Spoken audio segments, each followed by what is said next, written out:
From the earliest writings of man, we know that the human race has been comprised of the haves and the have-nots. When I was a kid back during the Great Depression, I was obsessed with a desire to know what invisible something separated the haves from the have-nots, being a have-not. I wanted to know why so few managed to be well off financially in a country where success is available to everyone. For example, in checking the Statistical Abstract of the United States, published by the Bureau of the Census, I discovered, just lately, that only 10% of the men in this country, 65 years of age and older, have incomes of $6,000 or more a year. More than 80% of all men 65 or older have incomes under $4,000 a year. Only 7.6% have incomes between $7,000 and $10,000 a year, and only 3.7% have incomes of $10,000 a year or more. A man starts his working career in his 20s, often earlier. He's fortunate in that he lives in the free world. He has better than 40 years to make the grade financially in the richest country on earth. Yet, according to the statistics, only about 10 out of 100 will be financially secure by the time 65 rolls around, and only about 4 men out of 100 will be financially comfortable. Now, why? Well, let me tell you how to find out for yourself. Conduct your own survey. Start down the street in your neighborhood on any Saturday or Sunday and ask the man of every house 2 questions. The first question is, what are you doing at the present time to increase your income now? That is, how much do you want to earn? And when you've evaluated the blank stare you get in response to that question, ask question number 2, which goes, how much money are you planning to be worth at age 65? Now, when the silence becomes too unnerving, thank him and move on to the next house. Ask 50 men, 100, 1,000, until you're completely convinced that the reason men don't make more money during their working lives, and the reason men aren't financially independent by the time they're 65, is simply that they seldom, if ever, do any constructive thinking on either subject. It's that simple, unfortunately. The reason it's so easy to earn far more money than the average man earns in this country is that so very few, are going about it the right way. This is a race without enough contestants to bother about. The few who are really in the race can all be winners. Some will finish ahead of the others, but even the man who finishes last in this race will be financially secure. Most people, more than 90%, aren't even in the race. To prove it, ask yourself the 2 survey questions. Up until the time you started listening to this message, what were your plans for increasing your income? How much do you want to earn? And how much money had you decided to be worth by the time you're 65? You see, people who earn large incomes aren't lucky, and they're not crooks as those without money are so fond of pretending, nor are they endowed with more brains or talent necessarily than their friends and neighbors, nor are they privy to occult secrets, and only a very few were lucky enough to have had rich fathers or grandfathers. Most of the people earning the big incomes today started the same way you and I did, and most other people. The only difference between the men who earn big incomes and those who earn small incomes is that those earning big incomes decided to earn more. They're the people who made it their business to earn more. You see, a woman who does not think about baking an apple pie for dinner tonight will never think of looking up the recipe for apple pie. Without the decision for pie, there's no motivation for checking out the recipe. A man who does not think about driving his car to St. Louis, Missouri, or Nacogdoches, Texas, will never get road maps which show how to get to St. Louis or Nacogdoches. And a man who never decides to earn more money will never think of learning how, of looking up the rules for earning more money. You see, people do what they make up their minds to do. So get rid of the ancient superstition once and for all that people who earn big money are special people, or lucky, or get the breaks, or had money to begin with, or knew someone, or are smarter, or anything else. These are alibis. They can all be disproved 1,000 times. The reason there are so many of these alibis around is that men who fail to make the grade financially are seldom honest enough to just admit that they really didn't try and keep trying. So in order to justify their failure, in order to remain seated, they dream up and pass along these old alibis. We're all self-made, but only the successful will admit it. I once had occasion to visit Charleston, South Carolina. I'd never been there before, so I hired a taxi to drive me around the historic old town. I particularly wanted to see the battery where that famous shot was fired on Fort Sumter. Along this beautiful drive, some of Charleston's oldest and finest homes look out over the bay. I commented to my cab driver on what lovely homes they were, and he said, yes, some of those homes have 40 rooms. And then he thought a moment and he said, and every one of them is owned by a crook. This is how the have-nots justify themselves and their lot in life. I didn't say anything because I didn't feel I was entitled to advise him or try to straighten out his thinking. This is a free country where as long as he doesn't hurt others, everyone has the unalienable right to be just as wrong as he wants to be.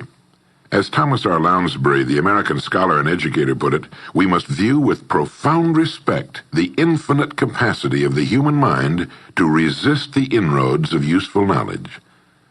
My taxi driver and men and women like him all over the world have been kidding themselves and holding themselves down and refusing the bounty and abundance of the world for centuries. Knowledge is available to everyone. We can either listen to those qualified to teach us, or we can go along with those ancient stumbling blocks we get from people who don't know any more than we do. The truth, incidentally, about those homes along that beautiful drive is that they were built by the men and women who made the largest contribution to the city of Charleston. In just a moment, I'm going to give you the formula for getting rich, but before I do, I want to remind you of something. Before a jet pilot begins his takeoff from an airport, he carefully goes over a checklist, item by item. He does this not only because it's required by law, but because he cannot afford to trust so important a job to his memory alone. He has another checklist that he goes over just as carefully before he begins his letdown at his destination. He does this without fail every time he takes off and every time he lands. Well, I think living successfully is as important as flying an airplane, and because of this, I think each of us needs a checklist too, and that's why there's one included with this cassette. We need a checklist to go over item by item before we take off in the morning and before we drop off to sleep every night. So I want to recommend that you affix the checklist to your bathroom mirror. Stare at it as you brush your teeth in the morning, and stare at it again as you prepare for bed at night. Go over each item, and as you do, think of what each item represents. Now here's number 1. It's the formula for getting rich. It also explains why you're in your present position, whether you're earning $6,000 a year or $16,000 or $60,000 or $600,000. It applies to every adult, whether he's employed or unemployed. It applies to the richest man and to the poorest, and every person in between. And here it is. Our rewards in life will always be in exact proportion to our contribution, our service. Now that's what the formula means as the first item on your checklist.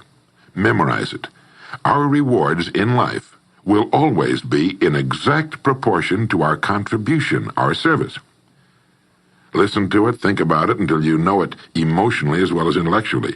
It might give you some slight feeling of superiority to realize that there's probably not another man within a mile of where you live who knows it. You can add it as a question on your survey if you want proof of that. If you want it in another form, here it is as it applies to a man's job. It's the same thing really, the same thing applies, but you can express it differently. The money you're paid by the company you work for will always be in direct ratio to the need for what you do, your ability to do it, and the degree of difficulty involved in replacing you. Maybe you want to write the formula down in both of its forms and think about it until it's as much a part of you as your name. The reason it isn't spelled out on your checklist is because you might not want everyone to know what you're up to. The checklist is valuable only to a person who knows what the words really indicate. All right, you've got the formula. As you think about it, its meaning will become clearer to you. With the formula, there are 2 rules which must be applied to properly use it. This formula, together with the 2 rules, is your recipe or your roadmap to earning all the money you really want. Now let's take a look at item number 2 on your checklist. And I'm serious about your putting this checklist on your mirror. You'll notice it's pressure sensitive. Item number 2, the gold mine. The Pulitzer Prize-winning playwright Archibald MacLeish, in his play The Secret of Freedom, wrote, "The only thing about a man that is a man is his mind. Everything else you can find in a pig or a horse." Strong words, aren't they? But as long as you live, you'll never hear a truer statement. The key to every human being's success lies in his mind, the gold mine between his ears. One idea can make you rich. A lot of good ideas can move you steadily upward in the work you do, and ideas are free. Now just think. There's nothing now being done commercially that will not be done better, much better in the years ahead. Next year's homes and most of what's in them will be better than this year's. Next year's cars will be better. Next year's manufacturing, distributing, marketing, and selling and advertising should be better. Nothing is now being done as well as it must be done in the future, and every innovation, every new improvement will be somebody's brainchild. Now, what's your specialty? How many good ideas have you come up with during the past year? If you continue on as you have in the past, where will you be and what will you be earning, say, a year from now, 5 years from now? Every day of our lives, we walk or drive by more opportunity than we could develop in a lifetime in 50 lifetimes. Back in the 20s, Sinclair Lewis wrote that you can kidnap a man, blindfold him, take him to any city in the country with a couple of notable exceptions, put him in a chair in the downtown area, take off his blindfold, and he could sit there a week and not be able to tell you what town he's in. The streets are all alike. The buildings are all alike. The businesses all look alike. This is still largely true today. The reason for this being that most businessmen in this country are playing a game called follow the follower. If a man goes into business, no matter what line it happens to be, the first thing he does is make certain that his place of business, outside and inside, looks exactly like every other place of business of that type in the country. Do you know why? It's because he's been playing copycat since he was a year old and does it without thinking about it. For the same reason kids dress alike in school. He wants to be one of the gang. He doesn't necessarily examine all the business establishments in his field and pattern his on the one outstanding example, the one that inspires him, the one that he can really believe in. He just does what everybody else in his business is doing, and by this simple process, he guarantees his own mediocrity. Whose drum are you marching to, if indeed you're marching to anyone's, and why? Remember, whatever you now do for a living will be done differently, quite differently a few years from now. Never in the history of mankind have the opportunities for all of us been so great. But the great majority of people will be the beneficiaries of progress, not those who bring it about. Which group are you going to belong to? If you want to be a contributor, not just a beneficiary, here's the first rule. It appears on your checklist as the gold mine. So, think. Think deliberately and with a purpose. Use the gold mine between your ears. Begin by thinking at a special time every day. Back during the Depression, a New York lumber dealer was growing rich while other lumber dealers were going broke. When asked how he did it, he said, "Every evening when I get home, I close myself up in a quiet room, sit in a comfortable chair, and ask myself, how will my business be conducted 10 years from now? Then I try to do it now." Instead of competing with every other lumber dealer, which is what they were doing, he was creating. He was doing the very thing man was designed to do, the very thing man does best. A company growing at the rate of 10% a year will double its size in less than 8 years. But a man can improve his effectiveness 50%, or 100% a year, or more. The experts tell us that every one of us has within him deep reservoirs of ability, even genius, that he habitually fails to use. Well, let's begin now to reach into these deep, rich areas of pure net profit and use more of our real abilities. Let's think. Here's the best way I've found to make yourself think. Start getting up a little earlier than you're accustomed to. Right off the bat, this gives you extra time that 95% of the men in this country are not using at all. 1 hour earlier a day gives you 6.5 extra 40-hour weeks a year. But at this time in the morning, take a refreshing shower, dress, get yourself a fresh, hot cup of coffee if you're a coffee man, and then sit down to a clean sheet of paper. At the top of the paper, write your financial goal. Now, this is the amount of money per year you intend to earn soon. Incidentally, you might like to keep this to yourself, too. It's nobody's business but yours. Then, start to think. Think about your goal and what it'll mean to you and your family. Then see how many ideas you can come up with to help you reach that goal. Ideas to improve what you now do for a living.